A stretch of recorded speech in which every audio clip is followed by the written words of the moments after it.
Feliz y bendecido sábado a nuestros hermanos y hermanas de Casa Iglesia en Macaracuay. Gracias le damos a nuestro Padre Celestial por ser el primer invitado a esta reunión, donde estamos todos juntos en un mismo sentir para bendecir, alabar y glorificar a nuestro Dios. Hoy les quiero compartir una pequeña porción de la palabra en Primera de Reyes, capítulo 20, del versículo 35 al 43, en la Nueva Versión Internacional. Un profeta condena a Acab. En obediencia a la palabra del Señor, un miembro de la comunidad de profetas le dijo a otro: golpéame. Pero aquel se negó a hacerlo. Entonces el profeta dijo: por cuanto no has obedecido al Señor, tan pronto como nos separemos te matará un león. Y después de que el profeta se fue, un león le salió al paso y lo mató. Más adelante el mismo profeta encontró a otro hombre y le dijo: golpéame. Así que el hombre lo golpeó y lo hirió.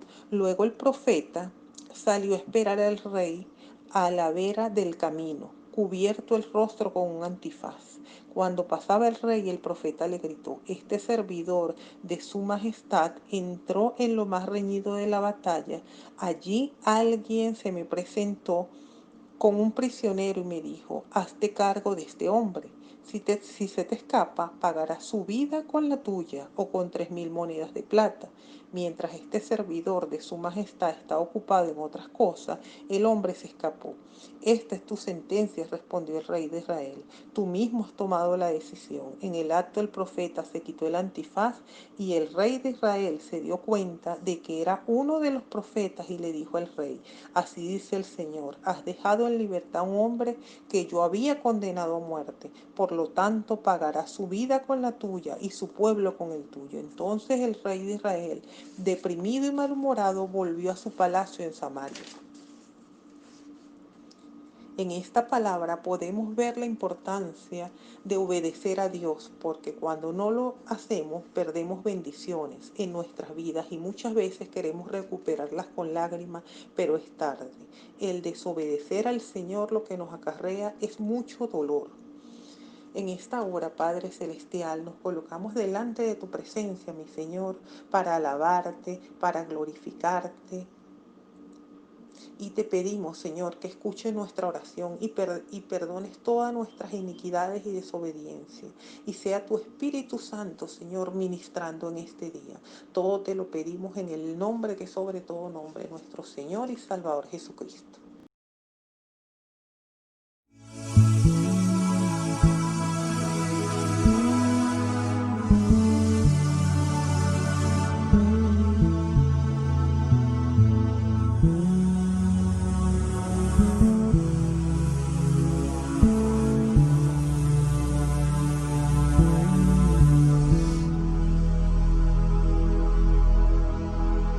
Ten misericordia de mí, oh Dios, ten misericordia de mí.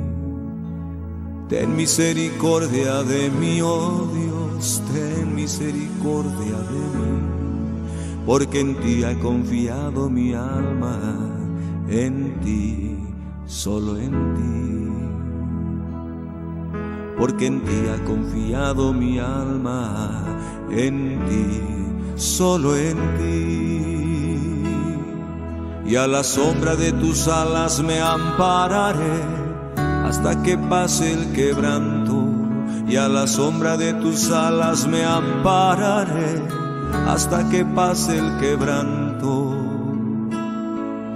Escucha mi clamor, oh Dios altísimo, el Dios que me favorece. Escucha mi clamor, oh Dios altísimo, el Dios que me favorece. Él enviará desde los cielos y me salvará de la infamia del que me acosa. Dios enviará su misericordia y su verdad.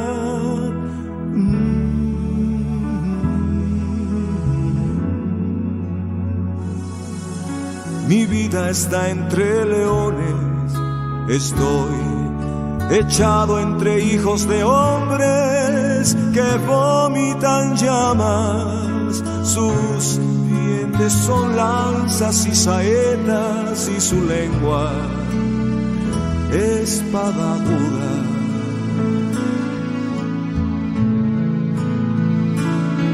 Exaltado sea sobre los cielos, oh Dios, sobre toda la tierra sea tu gloria. Exaltado sea sobre los cielos, oh Dios, sobre toda la tierra sea tu gloria.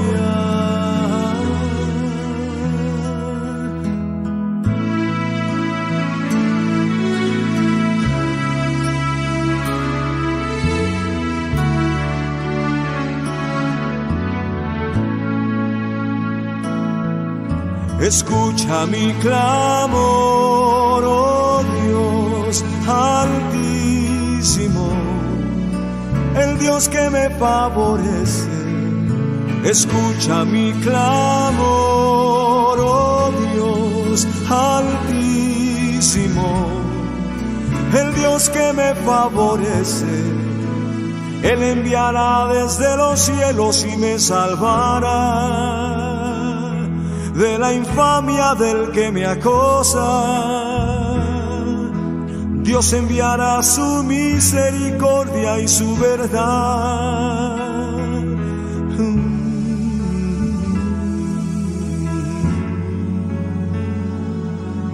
Mi vida está entre leones, estoy echado entre hijos de hombres que vomitan llamas, sus dientes son lanzas y saetas y su lengua espada aguda.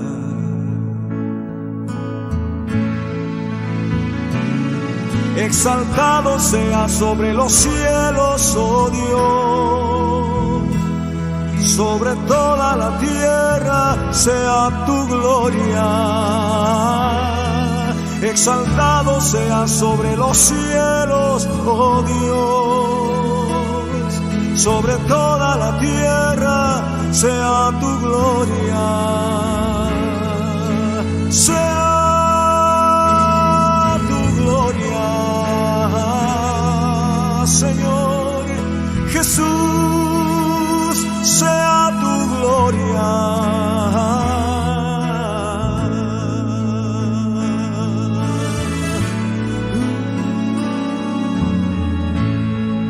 Muchas veces en la vida observamos situaciones que nos indignan o nos desconciertan porque no tienen ningún sentido ante nuestros ojos. Muchas veces lo que Dios hace no tiene sentido. ¿Por qué Dios permite las enfermedades? ¿Por qué Dios permite las guerras? ¿Por qué Dios permite que a veces los malos ganen y se salgan con la suya? ¿Por qué a veces Dios permite que los justos sufran un poco de tiempo? ¿Por qué tenemos que pasar X o Y prueba o situación? Y son muchas dudas existenciales que nos podemos hacer respecto a esto, pero la buena noticia es que no estamos solos. Todos y cada uno de los personajes bíblicos también lo vivieron. Muchas veces creemos que por intentar ser justos y como bueno, estamos haciendo las cosas bien, me estoy acercando a Dios, yo no robo, yo no mato, yo trato de hacer las cosas bien, yo estoy exento de las pruebas.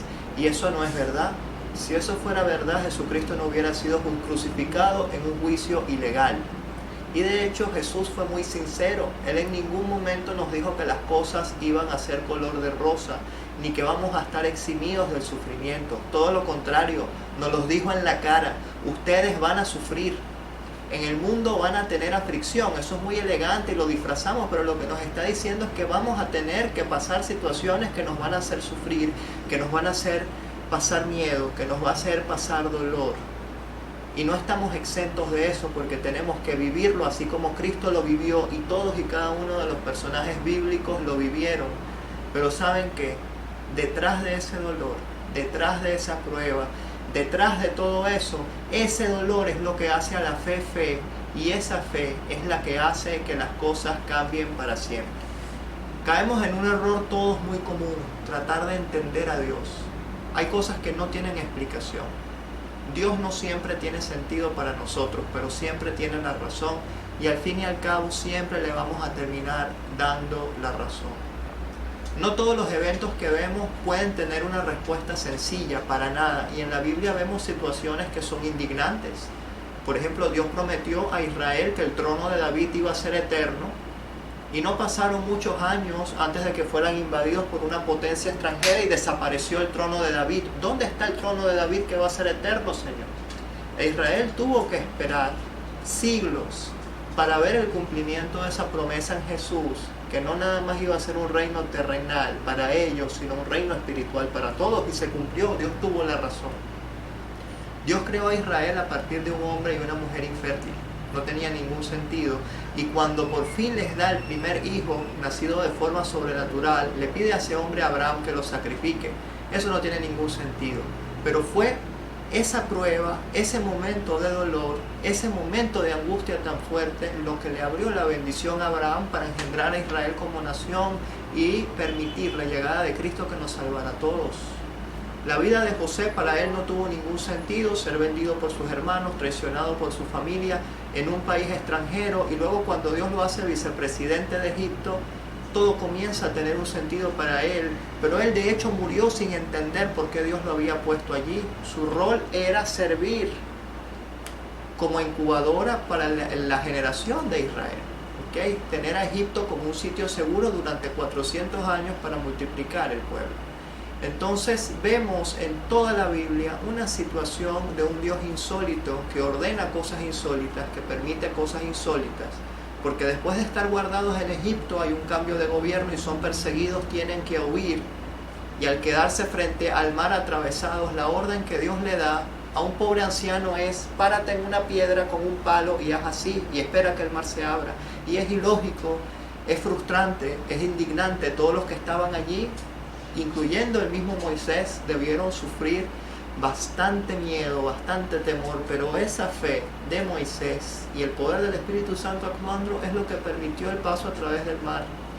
Luego vimos por medio de Josué una conquista sobrenatural, por medio de situaciones que no tenían ningún sentido, donde Dios mandaba a la guerra a 300 personas y desarmadas y triunfaban, donde Dios permitía situaciones con la naturaleza que sin duda generaban miedo, generaban pánico, incertidumbre, pero al final Dios siempre tuvo la razón. Entonces, no somos los únicos que pueden estar pasando por estas dudas existenciales. ¿Por qué está pasando esto? No entiendo esta situación, y a veces incluso nos podemos sentir traicionados por Dios.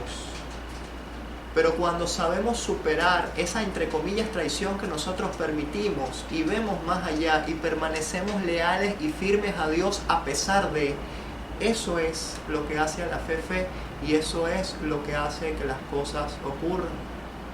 Resiste un poco más. Quizás la bendición está a esto de llegar, solo necesitas mantenerte firme un poco más. Y si alguien es experto en esto, aparte de Jesús, sin duda es David, que su vida la hemos estado estudiando antes. La vida en este punto donde nos habíamos quedado en la historia, para David debió haber perdido todo el sentido, no era lógico. Él, siendo un simple pastorcito, estaba tranquilo, él quería vivir siendo pastor, él no tuvo pretensiones de ser rey, él no tuvo pretensiones de poder, es Dios el que lo busca a él. Por medio de Samuel es ungido como rey y le dice: Saúl ha sido desechado como actual rey, tú vas a tener el poder. Y Dios comenzó a trabajar en la vida de David. David logra entrar a la corte como músico porque Saúl estaba siendo atormentado por un espíritu maligno, así que David pudo entrar a la corte y ver todo lo que Saúl estaba haciendo en el sentido de aprender a gobernar. Ahora David sabe cómo manejar las situaciones diplomáticas, sabe cómo se bate el cobre por dentro, así que él está preparado para gobernar. Inmediatamente después vimos el escenario de David y Goliat, donde Dios permite un estilo de batalla muy particular que explicamos en otro video, que es el duelo de titanes o la batalla de campeones, donde David es el único protagonista y representante de Israel y se lleva todo el crédito, así que la gente lo ama y tiene todo listo para poder heredar el trono. Y esta situación donde parece todo listo para heredar el trono es el capítulo 17 del primer libro de Samuel. Pero David asume el trono, se los adelanto, iniciando el libro de segunda de Samuel. Nos quedan 13 capítulos. ¿Qué pasa en estos 13 capítulos que David todavía no puede agarrar el trono en este momento? Una de las peores y más duras pruebas de su vida, una gran persecución por parte de Saúl, que se niega a perder el poder aunque sus propios hijos no lo quieren, aunque sus militares no lo quieren, aunque sus sacerdotes le perdieron el respeto, aunque ya todo el mundo sabe el charlatán que es. David podía hacer así y dar un golpe de estado, tenía todos los militares bajo su mano y todos lo amaban. Eso fue lo último que vimos. Pero David decidió mantenerse fiel pensando que Dios de alguna manera lo iba a dar un acceso libre al trono. No sabía cómo, simplemente confiaba.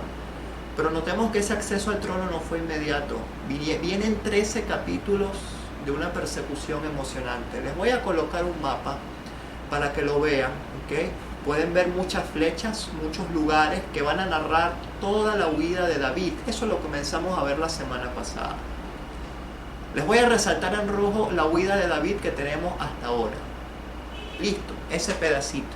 Ese mínimo pedacito, esa flechita, ocurrió y tomó la extensión de 2 capítulos que explicamos en el último video, ¿ok? Para hacer un resumen, primero Saúl intenta matar a David de una forma indirecta, luego procede de una forma descarada, se lo dice abiertamente a todo el mundo y dice: yo lo quiero matar, a pesar de que su hijo se le voltea, intercede y ayuda a David, a pesar de que la hija, que es esposa de David, también traiciona a Saúl su padre y ayuda a su marido a escapar. Y ahora David está en una situación de persecución política muy tensa. Y David podría decir: Dios, lo que tú estás haciendo no tiene ningún sentido. Y lo peor, yo le doy la razón a David, para mí eso no tendría sentido tampoco si estuviera en su lugar. Y para nadie tendría sentido. Señor, si ya yo tengo el apoyo del pueblo y estoy preparado para gobernar, y yo pienso que ya es el tiempo, ¿por qué me permites pasar esta situación tan dura? Lo que David no sabe son 2 cosas: el propósito especial que Dios tiene con él, porque todavía no había hecho el pacto de Davídico, donde por medio de él iba a venir el Mesías. Así que si un título mesiánico es hijo de David, David tiene que ser alguien muy bueno para que podamos asociar al Mesías con él. Entonces David estaba listo físicamente y las condiciones al parecer estaban dadas, pero había algo mucho más importante que Dios quería trabajar, y es lo mismo que quiere trabajar en todos nosotros cuando nos permite situaciones duras, difíciles, injustas, que nos sentimos traicionados por Él. Pero Él lo que realmente está haciendo es trabajar en nuestro corazón. David estaba listo, pero su corazón no, y Dios lo conoce, y Dios le dijo: yo necesito, David, que tú atravieses estas duras pruebas de estos 13 capítulos que vienen, donde vas a llorar, donde vas a temer por tu vida, que es una situación de vida o muerte, donde van a ocurrir muchas injusticias, porque a partir de este momento, David, todo el poder y la autoridad del estado de Saúl cae sobre ti. Todo su servicio de inteligencia, todo su servicio militar te persigue. Necesitas refugio. Y aquí es donde Dios comienza a actuar. Y el segundo propósito muy importante para mí, que es el que vamos a trabajar hoy, que pasa justo cuando David comienza a vivir todo este drama y estas pruebas. David es un músico y es el instrumento perfecto de Dios para comenzar a reanudar la obra de los salmos. Los salmos son el himnario de Israel, ¿okay? Son poesías, no son textos, son basados muchas veces en historias reales, pero están escritos en formas poéticas. Y todo lo que es digno de recordar, todo lo que es digno de vivir y yo lo quiero plasmar allí, se convierte en poesía. Así que todas estas experiencias dramáticas de David comienzan a producir los famosos salmos de David. Ya habían otros salmos antes, pero vale la pena destacar que hacía más de 400 años que no se producía un salmo en Israel. El último que se tiene registro fue en el momento de la conquista de la tierra prometida. Ya después, en la era de los jueces, no se tiene conocimiento de ningún salmo, ¿okay? Aunque hay conflictos con las dataciones, no hubo producción significativa de salmos durante 400 años. Ahora, a partir de este punto y de este sufrimiento, Dios comienza a producir el libro de los salmos. Y eso nos va a decir algo muy importante acerca de este libro. No es un libro cualquiera, no es un libro común, es un libro muy especial. Porque a diferencia del Nuevo Testamento, el Nuevo Testamento, por ejemplo, una epístola de Pablo es como un vórtice o un agujero negro. Yo me meto y no puedo salir más. O sea, yo no puedo ver el capítulo 3 sin entender el capítulo 2, sin entender el capítulo 1, y todo es una hilación de ideas muy compleja, muy complicada, muchos argumentos. Los salmos no son así. Cada uno de los capítulos de los salmos lo podemos ver como un cuadro. ¿Okay? El Salmo 1 es un cuadro, el Salmo 2 es otro cuadro totalmente diferente e independiente del Salmo 1. Luego viene el Salmo 3, etc. Cada uno de estos salmos ejecuta la función como de una pintura, donde artística y poéticamente el autor es muy sincero y nos permite conectar esa parte emocional, humana de Dios. Es difícil de entender cómo los salmos son la palabra de Dios a simple vista, porque cuando decimos palabra de Dios creemos que viene de Dios a los hombres como si Dios nos estuviera hablando directamente. Y eso es verdad, pero los salmos son más especiales porque son oraciones desde nuestro punto de vista que las elevamos a Dios. Y esas oraciones que nosotros elevamos a Dios son Dios hablando y dándonos respuesta a nosotros mismos. Por eso los salmos son complejísimos, son hermosos, porque involucran todo un rango de emociones humanas. Lo que pasa es que en la mayoría de las iglesias se enseñan nada más los bonitos, los alegres. Ay, el Señor es mi pastor y qué bonito, gloria a Dios, sí lo es, pero también hay salmos de lamento, hay salmos de dolor. Hay salmos para los momentos que indignan, hay salmos cuando Dios no tiene sentido, hay salmos de queja, y todos los rangos de emociones humanas están en los salmos, y los salmos son espectaculares porque nos permiten conectarnos con Dios. Toda persona en su vida de oración pienso que necesariamente tiene que incluir un salmo porque es la antesala para poder orar, es lo que nos conecta a Dios porque son emociones humanas sinceras, sin máscara. Muchas veces en eventos, en conferencias, en las propias predicaciones de las iglesias, sin darnos cuenta se construyen máscaras, y eso es una respuesta natural de todo. Todo está bien, somos bendecidos, todo va a funcionar, pero no siempre las cosas están bien.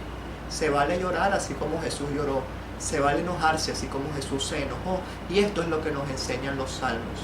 Y de hecho los dos salmos que vamos a ver hoy, más que alegría, son un clamor desesperado de auxilio de David a Dios. ¿Okay? David, en las situaciones que él vivió, en las situaciones que vimos en el video anterior, si la quieren repasar pueden ver el video anterior, fueron la inspiración para David escribir estos salmos. Obviamente David no los escribió huyendo. Cuando uno es perseguido político, lo que quiere es salir corriendo, no tiene tiempo de sentarse a escribir poesía. Esto seguramente David lo escribió después de que asumió el trono, pero están basados en esta historia, entonces vale la pena, como estamos siguiendo un orden cronológico, vamos a ver los salmos que coinciden con esto. Y estos dos salmos son el Salmo 11 y el Salmo 59. Yo sé que hay un salto cuántico allí y ustedes dirán, bueno, pero ¿qué es esto? ¿Qué pasa con los salmos del medio? No se preocupen, lo dije antes y por eso lo aclaré. La promesa de esta serie de videos era que íbamos a seguir un orden cronológico, no nos vamos a saltar nada. Entonces no sientan que nos estamos saltando todos esos salmos. El orden de los salmos está puesto por otra cosa, es independiente a su orden cronológico. Okay, no vamos a discutir por qué el salmo está aquí, por qué tiene los números que tiene, etcétera. Simplemente quiero que sepan que el Salmo 11 no necesita de los 10 anteriores para tener sentido, porque cada salmo es una pintura en sí misma. ¿Okay?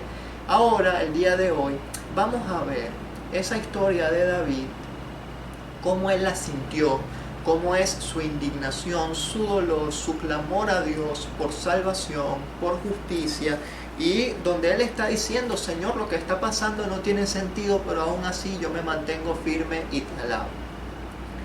Voy a volver a rescatar una frase de Spurgeon acerca de los salmos de David, específicamente de David. Cada vez que vemos un salmo de David, nosotros nos vamos a sentir identificados, porque todos hemos vivido o vamos a vivir situaciones por el estilo. Pero hay dos normas o dos características.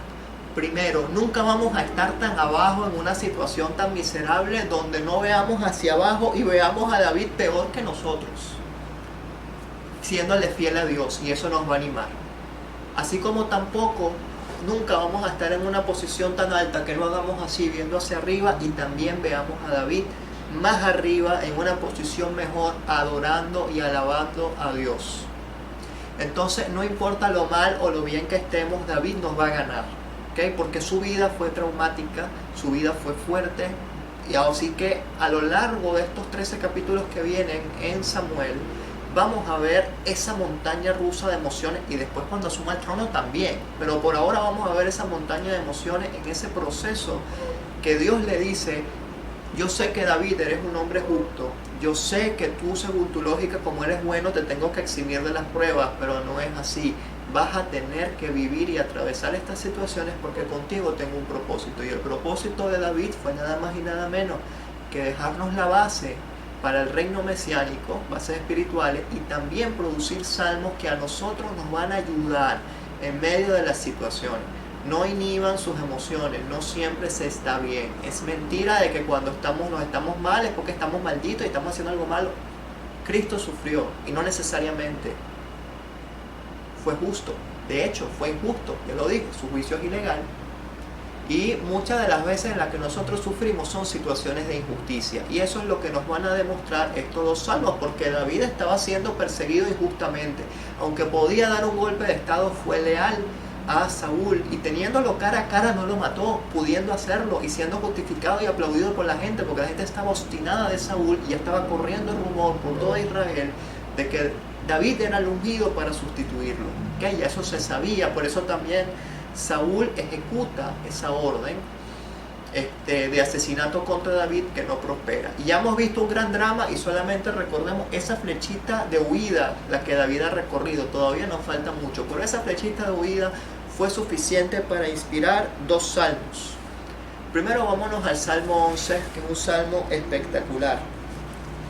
La Reina Valera lo llama el refugio del justo, y dice al músico principal. Esto, cuando un salmo dice al músico principal, era una orden que se le daba al director del culto de alabanza para incluir este canto. Recuerden que los salmos son poesías, son cantos, incluirlo como himnario para que toda Israel se escuchara y se alabara, ¿ok? O sea, era una orden para que en los cultos se cantara. Entonces los salmos donde ustedes vean esto es porque se cantaba en público, en la congregación, ¿ok? Recuerden lo que hablábamos al principio, los salmos son poesía, y todas las cosas que vale la pena recordar es más fácil recordarlas en canción. Entonces los salmos nos quieren dar un mensaje profundo, un mensaje de que no siempre se está bien, un mensaje de que sí, en Dios tendremos alegría y venceremos las dificultades, pero mientras tanto lloramos, nos aferramos y confiamos en Él, en que Él actuará en medio de esa situación de dolor. Y vamos a comenzar a ver el Salmo 11, ¿okay? Que es una poesía hermosísima, muy simétrica, donde la situación que nos describe, ¿okay? Al inicio no está muy explícita, porque al inicio vemos como un estilo de respuesta. Y nos preguntamos, bueno, ¿y cuál es la pregunta? Porque si yo empiezo a leer y veo una respuesta, entonces lo que dicen los eruditos es que aquí se plantea una situación hipotética donde un injusto está persiguiendo a un justo, ¿okay? Claro, esto fue basado en lo que David está viviendo, ¿okay? Pero aquí en el Salmo vamos a ver la figura de un injusto atacando a un justo. Y Dios está arriba, ¿ok? Es como un triángulo de relaciones. Injustos, justos y Dios. El injusto ataca al justo y le lleva ventaja, ¿ok? Tiene el poder, tiene las armas y parece que el injusto va a ganar, ¿ok? Así que el ataque es así. Nunca es así. El justo no contraataca en este salmo. Es el injusto el que ataca al justo. Luego Dios, que está arriba en el otro vértice del triángulo, tiene una relación directa con el justo. Hay una comunión entre el justo y Dios, porque el justo extiende su clamor a Dios y Dios responde ese clamor del justo. Y luego también vemos una interacción de Dios contra el injusto castigándolo, ¿ok? O sea, es como un triángulo así. Lo podemos ver donde Dios está arriba, aquí está el injusto persiguiendo al justo, el justo clama a Dios y Dios tranca el triángulo castigando al injusto. Para que vean lo complicada que es la poesía hebrea y lo hermosa que es. Nosotros leemos los salmos, ahí sí que bonito, pero detrás de ellos siempre hay cosas maravillosas que el Espíritu Santo nos quiere revelar. Entonces no estamos solos. Aquí en esta situación, un injusto está persiguiendo al justo, y el justo va a un templo, ¿ok? O a un lugar de refugio. Y en ese lugar de refugio lo que le dicen, epa, aquí conmigo tú no estás a salvo, te tienes que ir. Y la respuesta que vemos en el versículo 1 es lo que dice el justo. Dice, bueno, pero en Jehová yo he confiado, ¿por qué le dices a mi alma que se escape como un ave al monte? ¿Okay? Entonces aquí vemos que muchos especulan que es cuando David huyó de Saúl y se encontró con Samuel y los profetas, ¿ok? Y les pidió refugio en medio de ellos, y Samuel y los profetas le dicen, David, nosotros quiénes somos para protegerte, vete de aquí. Y David aparentemente les responde con esto, diciendo, pero es que yo no los vengo a buscar a ustedes, mi refugio es Jehová, ustedes son el sitio físico, pero mi refugio, mi roca es Dios de los ejércitos. Entonces lo que se está hablando aquí es una declaración absoluta de confianza y un testimonio a quienes lo están escuchando, ¿okay? Entonces, porque he aquí los malos tienden el arco, disponen sus saetas sobre la cuerda para setear en oculto a los rectos de corazón. Y aquí hay dos cosas interesantes. ¿Quiénes tienen los arcos y las saetas? ¿Quiénes tienen las armas? Los injustos, y vienen a atacarnos a los justos. Y eso es una situación de injusticia. Y además aquí nos habla un detalle bien interesante. Ellos están en oculto, ellos están en oscuridad, ellos viven en oscuridad, en maldad, y quieren atacar a los que están en la luz, ¿ok? Nosotros estamos en la luz, no tenemos nada que ocultar, estamos firmes con Dios creyendo, pero viene un ataque de algún agente externo, sea físico o espiritual, que nos quiere quitar la paz. Y aquí vemos esa interacción donde el justo les está diciendo a los demás, ustedes me dicen que me escape, quizás sí me tenga que escapar, pero yo primero les quiero dejar en claro, mi confianza está puesta en Jehová, que es mi refugio, y a pesar de las dificultades yo me voy a mantener firme, ¿ok? Luego dice en el versículo 3, si fueran destruidos los fundamentos, ¿qué ha de hacer el justo? ¿Okay? Y esto es una pregunta legítima. Esto es una pregunta donde se le dice a Dios, Señor, yo confío en ti, pero no entiendo, porque estás permitiendo que todos los fundamentos se estén cayendo. Y esto hace referencia al orden mundial. ¿Okay? Desde los tiempos de David siempre han habido cambios en el orden mundial que sacuden las bases de todo. ¿Qué hacemos cuando se emborracha la policía, por decirlo de alguna manera? ¿Qué hacemos si no hay Estado que nos proteja? Si no hay autoridad que nos defienda, si los líderes espirituales están corrompidos y yo no tengo a quién recurrir, ¿qué hacemos en medio de un mundo que no tiene base, que se está desmoronando? ¿Qué vamos a hacer si no tenemos refugio físico, si no vemos a quién recurrir? Esto se está cayendo. ¿Qué hacemos si cesan las instituciones? Si yo no puedo ni siquiera confiar en mi familia, si no puedo ni siquiera confiar en un Estado que me proteja, ¿qué hago? Y esto es una pregunta legítima que se hace el salmista en el versículo 3. Y los versículos del 4 al 7 responden a esa pregunta, responden a esa inquietud. Fíjense que es una duda existencial. Señor, no entiendo nada de lo que está pasando. ¿Qué voy a hacer si ya no hay fundamento? Si ya ni siquiera en el templo o donde estos profetas que yo estoy viniendo a buscar refugio estoy seguro, todo se está cayendo, no hay a quién recurrir. La autoridad es la que me quiere matar. Saúl es el que está ejecutando esta injusticia contra mí. David no tenía nada. David no podía recurrir a nada. Saúl tenía todo el poder, todo el control. Entonces aquí vemos cómo los injustos dominan a los justos, tienen la mayoría, tienen las armas, fastidian, hacen ruido, pero no vencerán.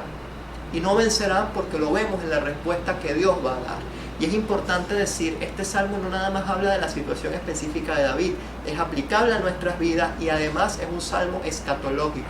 Escatológico quiere decir que hace referencia a los últimos tiempos. Estamos hablando del juicio final, ¿okay? La segunda venida de Cristo, todo lo que vendrá a continuación. Cada vez que me escuchen decir escatológico, saben que me refiero al final de los tiempos.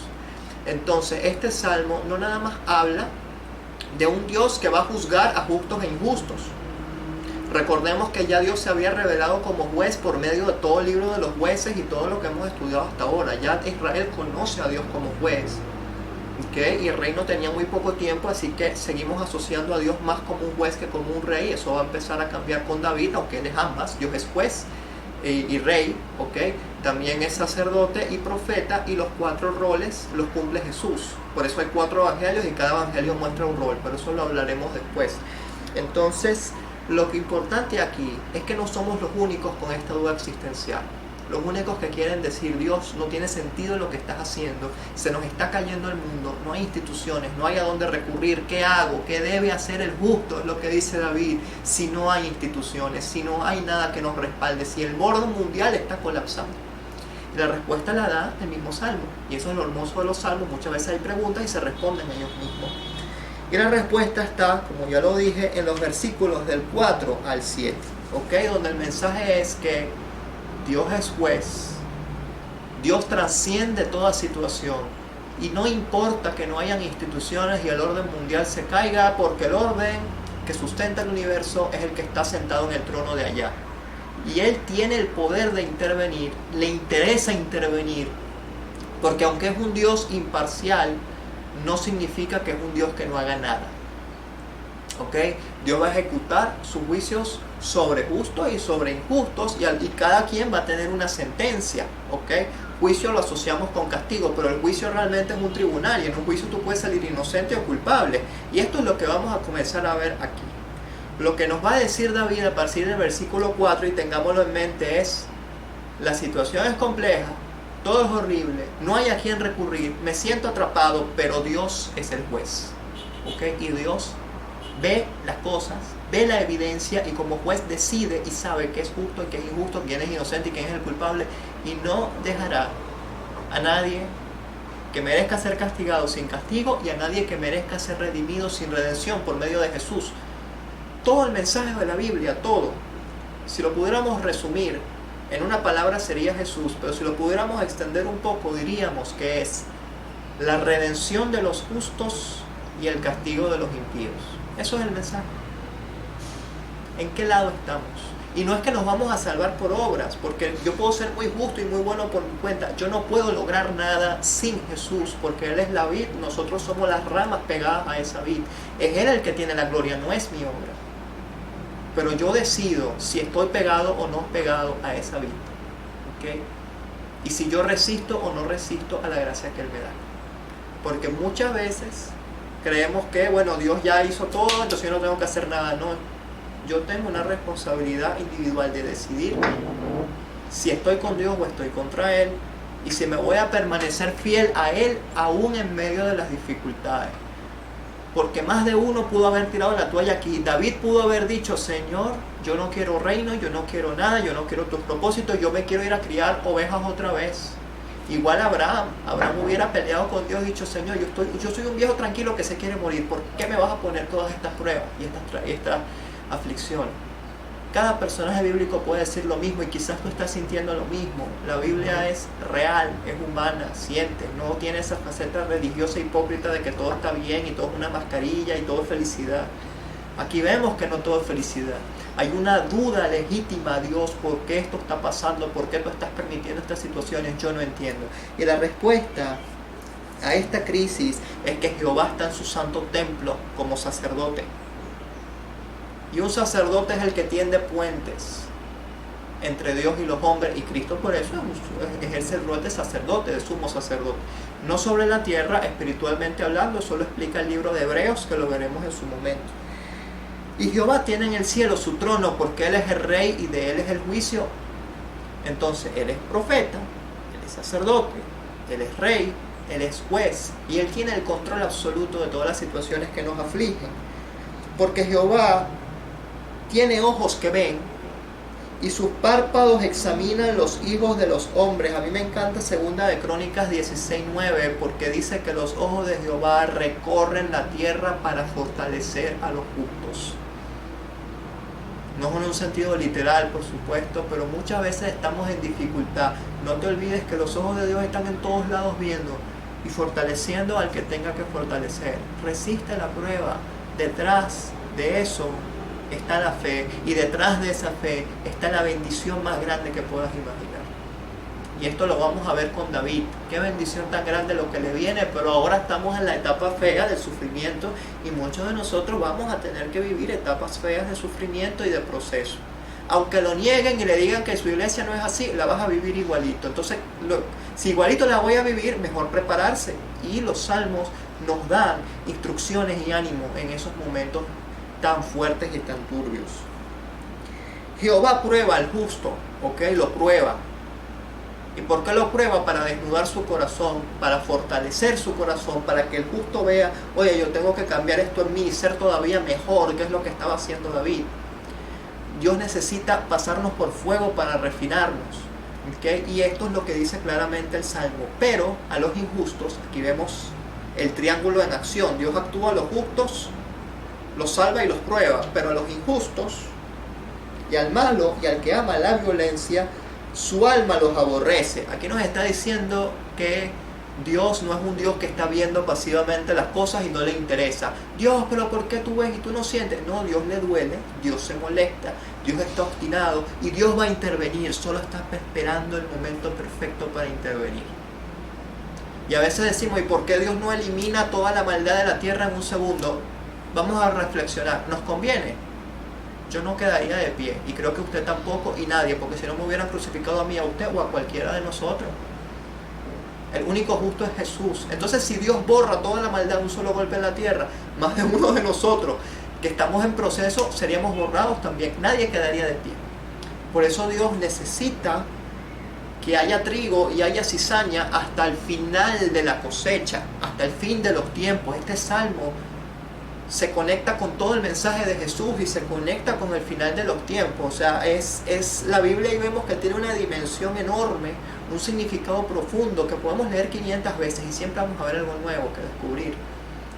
Entonces hoy vemos a los malos triunfando, hoy vemos que tienen las armas, tienen la saeta, van ganando y probablemente ganarán algunos espacios, pero no nos olvidemos que hay alguien en el cielo viendo que va a ejecutar escatológicamente este juicio. ¿Y cuál es el destino de esos malos? Por eso en otros salmos dicen que la senda del injusto y del malvado perecerá. Es una senda de destrucción muy bonita, llena de poder, llena de dinero, llena de triunfos temporales que se van a volver como el tamo. El tamo es una pelusa de lavadora que uno le hace y se acabó. Así es el malvado delante del Señor. No importa lo poderoso que sea la situación, la enfermedad, la crisis, la persona que te está atacando, hay un Dios que todo lo ve. Y hay un Dios que va a ejecutar estos juicios, porque dice que sobre los malos hará llover calamidades, fuego, azufre y viento abrasador será la porción del cáliz de la ira de ellos. Entonces lo que está diciendo es, perfecto, que hagan lo que se les dé la gana, yo ya sé cuál va a ser su final, van a perder. Y esto es una clara alusión también a Sodoma y Gomorra, ¿okay? Pero también nos habla de un juicio final. Y el Salmo cierra con un broche de oro. Jehová es justo, ama la justicia, y por esa razón el hombre recto mirará su rostro. Y este mirará su rostro en hebreo tiene un significado más profundo. No nada más que va a estar cara a cara con él, sino que esa palabra se usa para hablar acerca de la presencia delante de un rey. ¿Okay? Cuando estamos delante de un rey, cara a cara, face to face. Y esto cumple la promesa de Cristo y la promesa que vemos en todas las epístolas, que dice que aunque se acabe el mundo, aunque todo se esté cayendo, a Dios le importa, Dios va a intervenir y nosotros al final nos sentaremos junto a Él en lugares celestiales. Entonces el malo que hoy te da rabia y que a lo mejor estás envidiando porque le va bien, va a terminar en fuego, en azufre. Tú vas a terminar sentado en lugares celestiales si eres fiel y justo y permaneces a pesar de la dificultad. Entonces es preferible sufrir un poquito de tiempo para poder llegar a esa recompensa eterna que disfrutar un poquito de tiempo y después sufrir el castigo eterno. Y es claro y raspado, hay dos caminos, no hay purgatorio, no hay tercer camino, o es A o es B. Y lo dice en Deuteronomio 28, o es bendición o es maldición, punto. Y es tan sencillo como eso, gústele al que le guste, es la verdad. Y aunque prediquemos otra cosa y lo neguemos y hablemos, existe y es verdad porque Dios lo dice, y la verdad no deja de ser verdad aunque hagamos una ley diciendo que no es así. Entonces, no desfallezca nuestro corazón cuando veamos situaciones injustas, porque vamos a ver muchas situaciones injustas en la vida. Pero no olvidemos esa promesa que Dios tiene de sustentarnos, de levantarnos, de que sus ojos están recorriendo la tierra para fortalecer a los justos, y vienen momentos mejores que serán eternos para nosotros, pero aún en medio de la dificultad en la tierra hay paz, porque en medio de la tormenta Él sustenta nuestro corazón y nos anima. Ahora vamos a ver otro salmo, que es el Salmo 59, que también habla de este tema. Es mucho más rápido y sencillo. El Salmo es más largo, pero su estructura es menos complicada, porque el Salmo 11 verdaderamente es cortico, pero es complejo. Norma de la Biblia, no siempre se cumple, pero mientras más corto es un pasaje, mientras más corto es un libro, más complejo es. Y esto es lo que vimos aquí. Entonces el Salmo 59, tiene 17 versículos, pero van a ver que lo vamos a terminar rapidito porque es como un refrigerio, y eso es lo bueno de los salmos, ¿ok? Les dije que eran pintura. Ya pintamos el escenario del Salmo 11, ya vimos el triángulo, vimos la interacción entre injustos, justos y cómo Dios va a orar. Ahora vamos a borrar esa pizarra y vamos a construir de cero una nueva pintura en el Salmo 57. Y aquí la Biblia es clara y enfática en decirnos que este salmo fue escrito al momento en que David huyó, cuando la esposa había puesto el muñeco y venían a matarlo, y dijo que estaba enfermo y él huyó con Samuel, etc. Entonces aquí sabemos sin duda alguna que fue escrito en referencia a este momento, ¿ok? El Salmo 59 es oración pidiendo para ser librado de los enemigos, ¿ok? Y este cuadro es un poco más fácil de pintar porque es un salmo de lamento. Agarra un papel y anótelo, porque esto lo vamos a usar después y esto le va a servir para siempre. Todos los salmos de lamento, ¿okay? Como el nombre lo dice, obviamente no es felicidad, ¿okay? Es una situación de aflicción. Pero todo salmo de lamento siempre tiene 5 componentes y generalmente están en este orden. Primero, todo salmo de lamento, primero invoca al Señor. Señor, ¿por qué está pasando esto? Ven y ayúdame y haz. ¿Ok? Eso, lo primero que hacemos nosotros en una situación no es decir, cónchale Señor. Lo primero que hacemos es invocarlo, dirigirnos a Él. Segundo elemento que sigue a continuación, una queja. ¿Ok? Me quejo y dreno todo, Señor, me está pasando esto. ¿Dios necesita escucharlo? No, porque Él lo sabe todo. Dios no necesita escucharlo, pero yo sí necesito decirlo, y esto me lo enseña el Salmo. No guardes nada, drénalo y ora en total intimidad con Dios. Aquí David es muy humano y drena, ¿okay? De hecho le llama perros a sus enemigos, y lo vamos a ver aquí. Y aquí vemos ese dolor, esa indignación salir de él, de su alma, de su corazón, con la cual nosotros nos vamos a sentir identificados. Y también muchas veces nosotros necesitamos drenar en intimidad con Dios la situación, ¿ok? Señor, está pasando esto, no lo retengas porque Dios sabe todo. Y estos salmos nos enseñan a orar en intimidad con sinceridad. Porque yo puedo poner máscaras delante de Dios, Señor, estoy bien, pero Dios sabe que tu corazón está llorando. Y va a seguir llorando mientras no drenes, mientras no resuelvas, mientras no te quejes. Porque esa queja no siempre es negativa, aquí está justificada, es una situación injusta. Señor, ¿por qué me está pasando esto si yo no he hecho nada? Y David tiene todo el derecho a decirlo, a liberarse de esa carga emocional. Y Dios lo escucha, porque Dios sabe que somos humanos. No es que David tuvo una resistencia de yo soy David, yo soy el destinado al trono y nada me va a afectar. Yo reprendo el espíritu de la tristeza. En iglesia que enseñe esto, hermano, se lo digo con respeto y con amor. Sacúdase los pies y váyase de allí. Las emociones son humanas, las emociones se tienen que expresar. Las emociones no pueden estar, es verdad, no nos pueden dirigir y no nos van a dirigir, pero hay veces donde necesitamos drenar, y los salmos nos los enseñan. No es bíblico la retención de emociones y la fachada de decir que yo estoy bien, ni por fe decir que yo estoy bien. Por fe decir que yo estoy bien ni es fe ni voy a estar bien. Entonces deshagámonos de esas religiosidades que son torpes, estúpidas y no sirven para nada, y me perdonan la expresión, y vamos a la sinceridad, a la realidad de las cosas, donde vemos un salmo donde el salmista se queja y maneja esas emociones directamente con su Dios, porque aquí vemos una interacción con Dios. Antes vimos interacción justos-injustos, vimos una interacción con el personal del templo al principio, ahora es tú y Dios en intimidad. Si te quieres quejar, quéjate. Libera eso y Dios te va a animar y te va a respaldar. Y aquí vemos todo un proceso de sanidad emocional en este salmo, que es lo mismo que vamos a ver en otros salmos de lamento más adelante.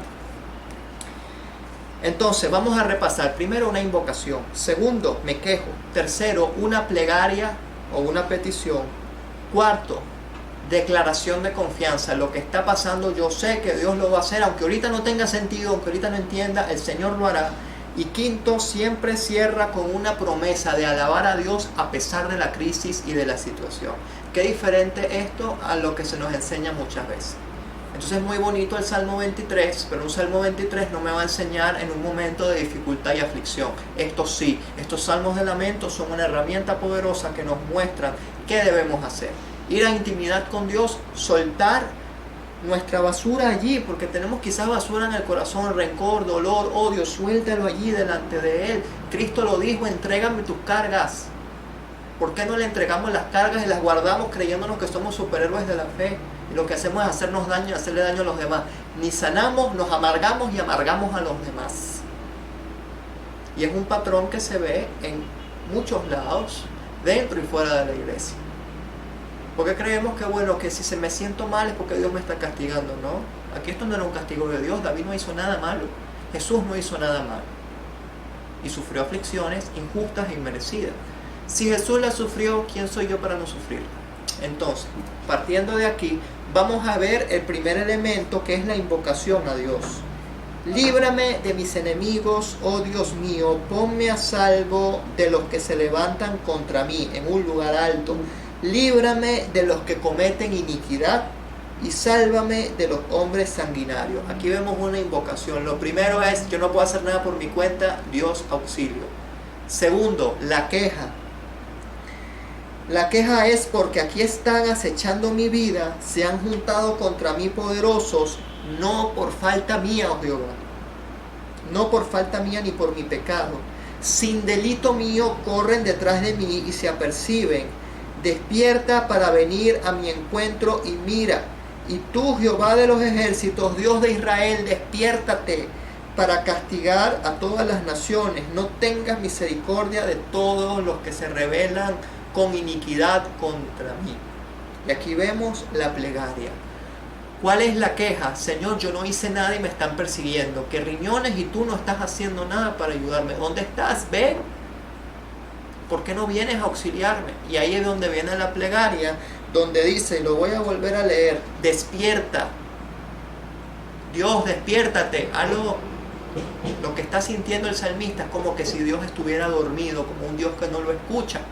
Y aquí es una queja contra Él, pero no es que Dios no escuche, es que Dios está dormido en medio de la crisis. ¿Y dónde estaba Jesús en la barca? Durmiendo.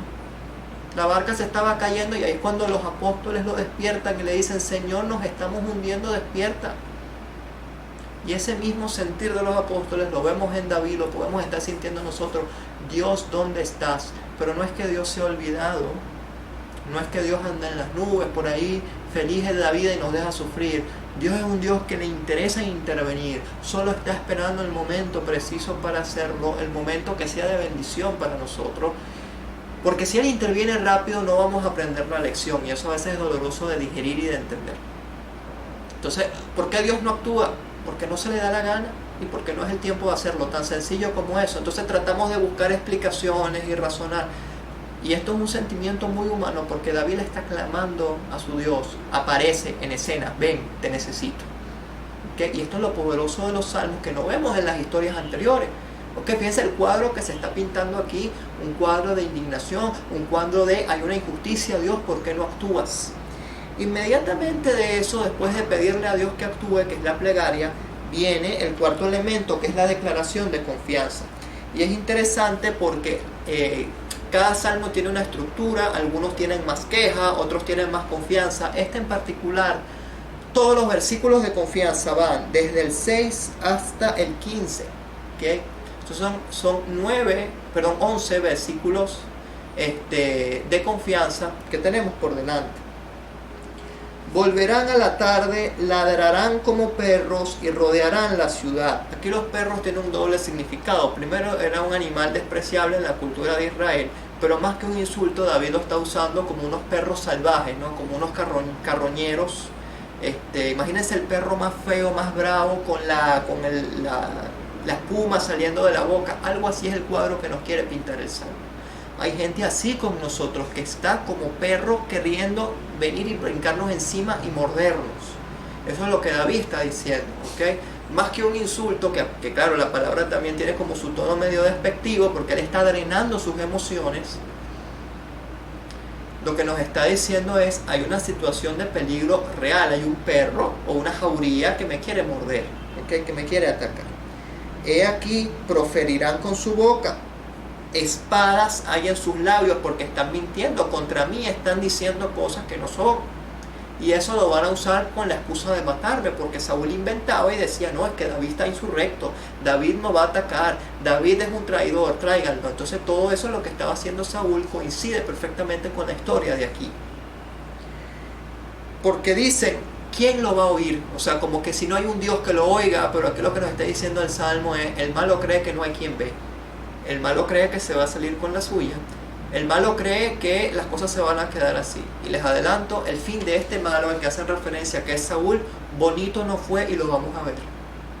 Entonces, muchas veces creemos que Dios no hace nada, pero es que Dios está actuando a su modo y a su tiempo. Solo debemos confiar y esperar. Y aquí es donde viene la confianza.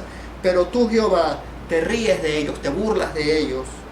Y porque te burlarás de todos tus enemigos, porque a causa del poder del enemigo, no me queda más remedio que esperar en ti. Versículo 9.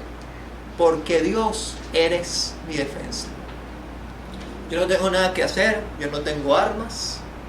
Yo estoy aquí huyendo en el campo. Solo tengo tu promesa, tu palabra y tu espíritu. Pero eso me basta. En ti espero la victoria, aunque yo esté en desventaja.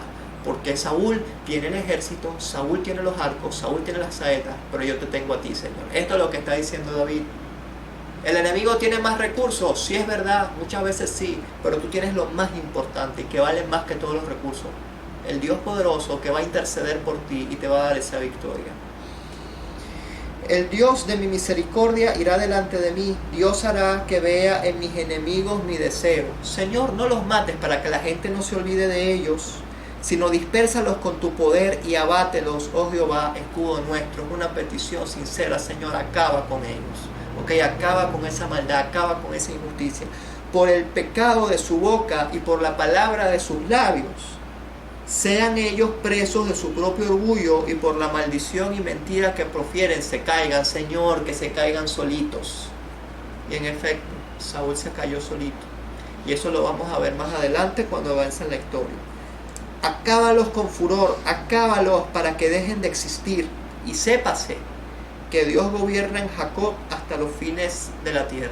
Que es un sentimiento profundamente humano, un clamor de desesperación. Señor, acaba con ellos, liquídalos.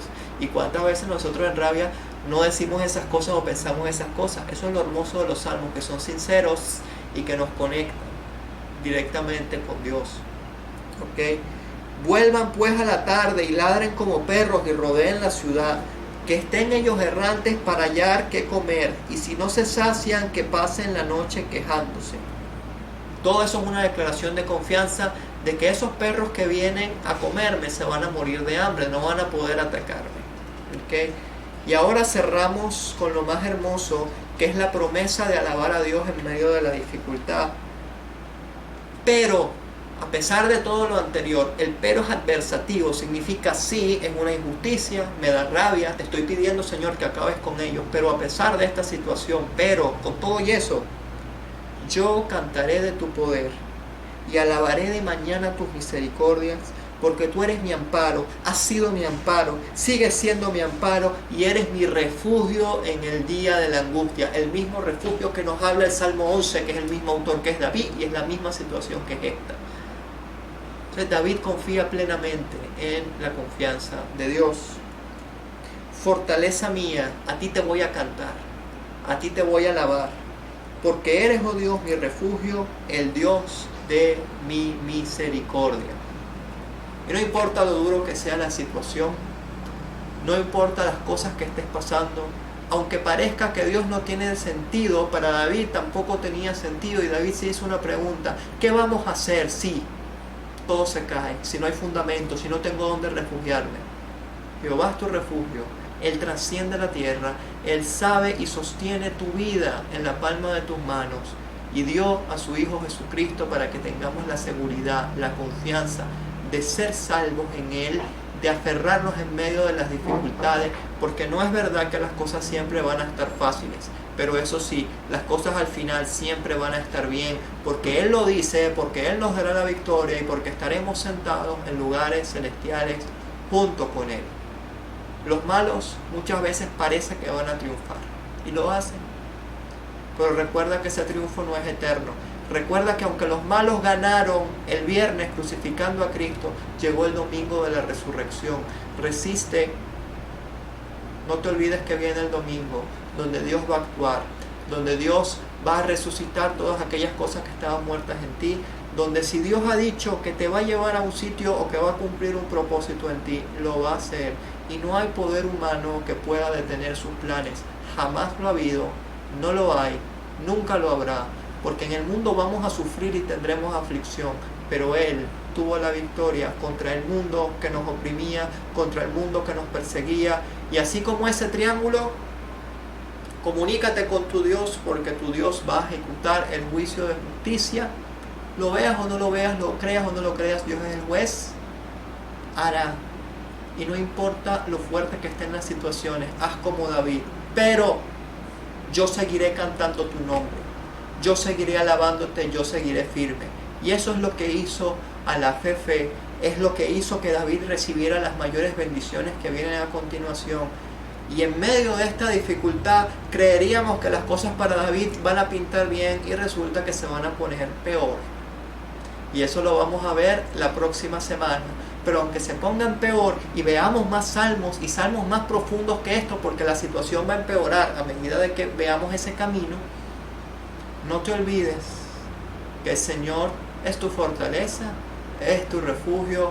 No te desanimes porque veas el mal triunfar, porque la victoria ya está sellada, es de Cristo y Cristo la ha compartido contigo porque has creído en su nombre. Todo depende que te mantengas firme en medio de la dificultad. Eso es lo que hace la fe y eso es lo que hace que las cosas ocurran. Mantente firme y no decaigas. Dios nos bendiga.